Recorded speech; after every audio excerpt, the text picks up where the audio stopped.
প্রায় ১৫০ বছর আগের কথা। রংপুরে জন্ম নেন এক স্বপ্নদ্রষ্টা। প্রথম পুরুষতান্ত্রিকতার শিকল ভেঙে বাংলার নারী শিক্ষার ব্যবস্থা করেছিলেন। নারী জাগরণের অগ্রদূত বেগম রোকেয়া সাখাওয়াত মুসলমান নারীদের জন্য স্কুল প্রতিষ্ঠা করেই থেমে থাকেননি। মতিচুর, অবরোধবাসিনী, সুলতানার স্বপ্ন, পদ্ম রাগের মতো লেখনীর মাধ্যমে লড়ে গেছেন সমাজে নারীর অধিকার প্রতিষ্ঠা এবং পিতৃতান্ত্রিক শোষণের বিরুদ্ধে। তার সাহিত্য তখনকার সমাজ শুধু নয়, আজও নারী মুক্তি, অধিকার আন্দোলনের অনুপ্রেরণা।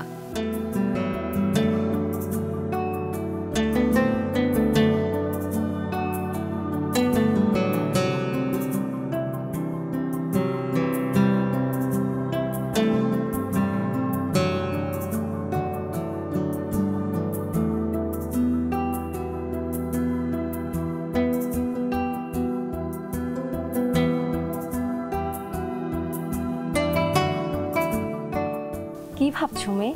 এত চিন্তা কিসের? আমাকে বলছেন? হ্যাঁ, তোমাকেই তো। লিখো বুঝি তুমি? হ্যাঁ, তা লিখি, কিন্তু আজকাল আর লেখা আসছে না জানেন। সমাজে সবাই কি চায় জানেন? মানে লেখিকাদের কাছ থেকে বিনোদনের সস্তা লেখা। আচ্ছা, এই লেখা দিয়ে আমার বা আমাদের সমাজে কি হবে বলতে পারেন? আমার খুব হতাশ লাগে জানেন।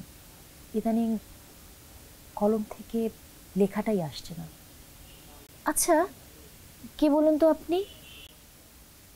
কে আবার? যাকে নিয়ে ভাবছো তুমি? সত্যি এটাও কি সম্ভব?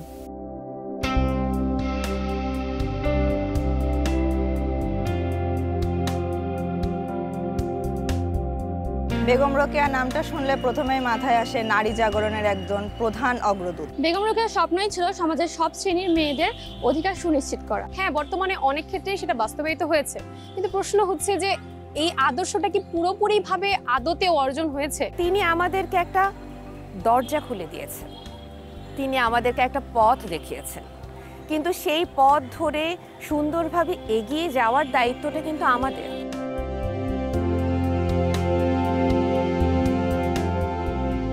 রোকেয়া ছিলেন স্বশিক্ষায় শিক্ষিত।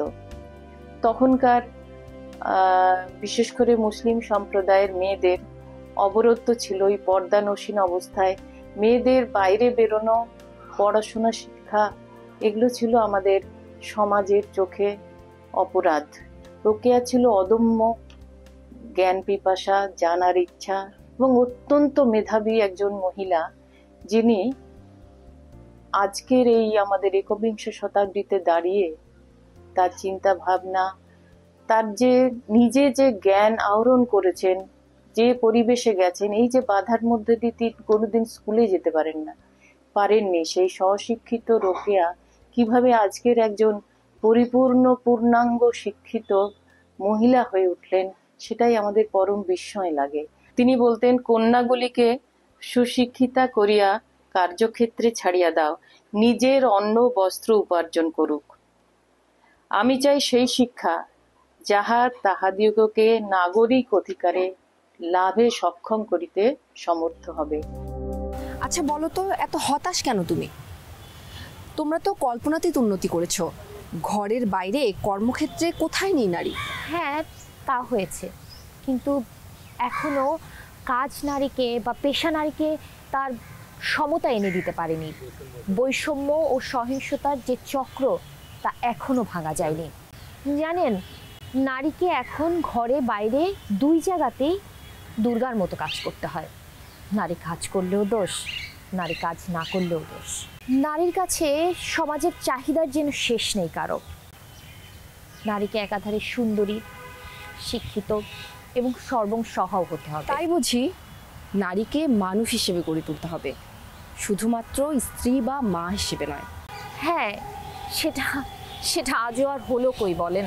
আচ্ছা, আমার সুলতানার স্বপ্ন পড়ে তোমার কি মনে হয়েছিল?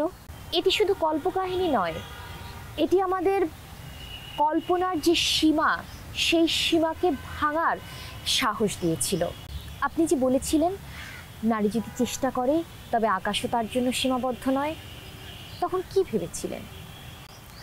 আমি দেখেছিলাম নারীরা নিজের শক্তি চিনতে পারছে না, তাই আমি চেয়েছিলাম তাদেরকে নতুন একটি দৃষ্টিভঙ্গি দিতে। তুমি কি মনে করো তোমার পাঠকরা সেই বার্তা বুঝতে পারে? হ্যাঁ, বোঝে, কিছু পাঠক বোঝে, কিন্তু অনেকেই আবার বিনোদনের বাইরে যায় না। কিন্তু আমার মনে হয় যে সাহিত্য একটি দীর্ঘমেয়াদী প্রভাব রাখে। আপনি তো বলেছিলেন কলম দিয়ে যে পরিবর্তন আনা যায়, অস্ত্র দিয়ে তা সম্ভব নয়। আপনার এই কথা আমার প্রতিদিনের লেখার শক্তি যোগায়।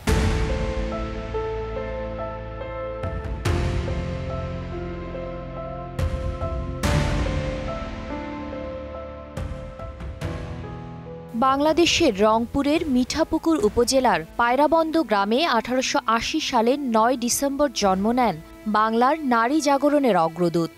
রোকেয়া সাখাওয়াতের পৈতৃক বাড়িটি 3.15 একর। এখানেই 2001 সালের 1 জুলাই আনুষ্ঠানিকভাবে যাত্রা শুরু করে বেগম রোকেয়া স্মৃতিকেন্দ্র।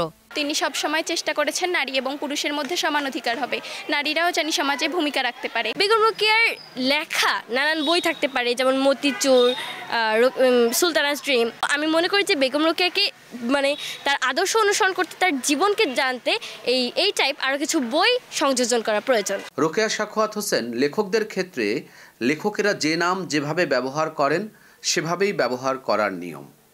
আমরা যদি RS হোসেন লিখতাম কিংবা রোকেয়া সাখাওয়াত হোসেন লিখতাম, নানানভাবে লিখতে পারতাম, কিন্তু আমরা বেগম শব্দটা যুক্ত করেছি। রোকেয়া সাখাওয়াত হোসেন কখনোই বেগম শব্দটা যুক্ত করেননি, বরং এই বেগমজনিত যে বৈশিষ্ট্যের ভেতর দিয়ে নারী সমাজ এগিয়ে যাচ্ছিল, রোকেয়া সাখাওয়াত হোসেন ছিলেন তার বিপক্ষে। অর্থাৎ যে বেগমবাদী জীবনাচরণের বিপক্ষে রোকেয়া সাখাওয়াত হোসেন ছিলেন, তার নামের সামনেই সেটি জুড়ে দেওয়া হয়েছে।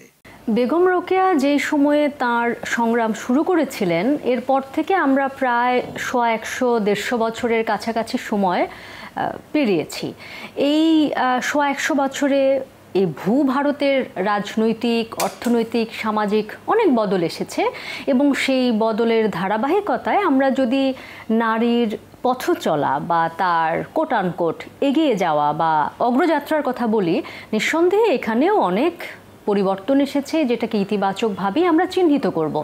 কিন্তু এই চিহ্নিত করাটাকে বা ইতিবাচকভাবে চিহ্নিত করাটাকে নিয়ে না খুব বেশি পরিতৃপ্ত হবার সুযোগ আসলে কোনোভাবেই আমাদের নেই। আপনি যদি অর্থনীতির হিসেব দেখেন, আপনি যদি রাজনীতির হিসাব দেখেন, আপনি যদি সমাজের হিসেব দেখেন, কোথাওই কিন্তু নারী যে মানুষ, তার যে মনুষ্য মর্যাদা, সেটা কিন্তু আমরা যদি বাংলাদেশের কথা বলি, তিনি এখনও মনুষ্য মর্যাদার সম্পূর্ণ যে নাগরিক, সেই নাগরিক মর্যাদা কিন্তু তার এখনও প্রতিষ্ঠা পায়নি। যেহেতু তুমি লেখো, তোমার দায়িত্বও কিন্তু অনেক বড়। এখন ডিজিটাল সময়, সেটিকে কাজে লাগাও সমাজের মনন তৈরিতে। গল্পের ছলে বলো মুক্তির কথা, আমিও তো সেভাবেই বলেছিলাম। আপনার এই কথা আমার মনের গভীরে গেঁথে আছে। আমাদের মনের ভেতরে সাহসের আলো জ্বালতে হবে, তবেই না সমাজের অন্ধকার দূর হবে। আমি চেষ্টা করি সেই আলো জ্বালতে। তোমরা এগিয়ে চলো, কিন্তু মনে রেখো কাজ কখনো শেষ হয় না। প্রতিটি প্রজন্মের দায়িত্ব হবে তাদের সময় শৃঙ্খল ভাঙা। আর মনে রেখো, যতক্ষণ নারীরা নিজেদের মনের বাঁধন মুক্ত না করবে, ততক্ষণ প্রকৃত মুক্তি সম্ভব নয়। আপনার কথাগুলো আমার লেখার দিশারি হয়ে থাকবে। আমরা আপনার দেখানো পথেই হাঁটব।